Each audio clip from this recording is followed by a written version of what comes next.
Zaman Pak Harto memberantas korupsinya ngejar-ngejar kerugian keuangan negara. Zaman Pak SBY ngejar-ngejar kerugian keuangan negara. Zaman Pak Jokowi ngejar-ngejar kerugian keuangan negara. 1 tahun zaman Pak Prabowo ngejar-ngejar kerugian keuangan negara dan hasilnya sama semua.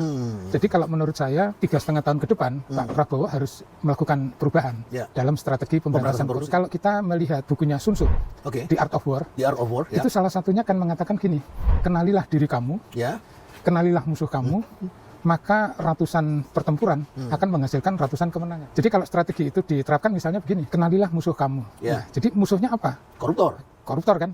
Koruptor melakukan apa? Korupsi. Kan harus dipelajari detail.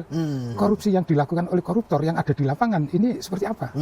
Saya belum pernah mendapatkan hasil studi itu. Tapi saya sendiri pernah membuat survei, simple survei dari tahun 2015. Saya lakukan terus-menerus sampai 2025, 10 tahun, Prof.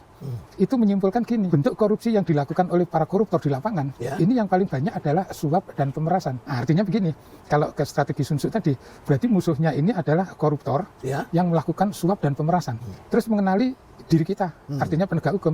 Aparat penegak hukum ini kan ada kejaksaan, kepolisian, KPK, terus dibantu oleh BPK, BPKP, dan lain-lain kan.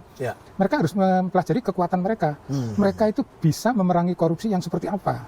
Ternyata memerangi korupsi yang jenis suap dan pemerasan, mereka capability-nya minim sekali. Bahkan mereka terlibat dalam suap dan pemerasan. Karena mereka tidak pelajari Sun Tzu, jadi mereka tidak paham betul musuhnya. Yang bisa mereka lakukan adalah ngejar-ngejar kerugian keuangan negara. Jadi kalau disuruh berantas korupsi, ya yang dia kerjain cuma itu aja. Kalau korupsinya adalah suap dan pemerasan, terus yang diberantas merugikan keuangan negara, suap dan pemerasannya hilang nggak, Prof? Kan pasti nggak hilang. Kalau ada korupsi yang jenis merugikan keuangan negara, yang korupsi betulan nih, Prof, bukan kriminalisasi. Itu misalnya gini, beli barang harganya di markup, berarti ada markupnya kan?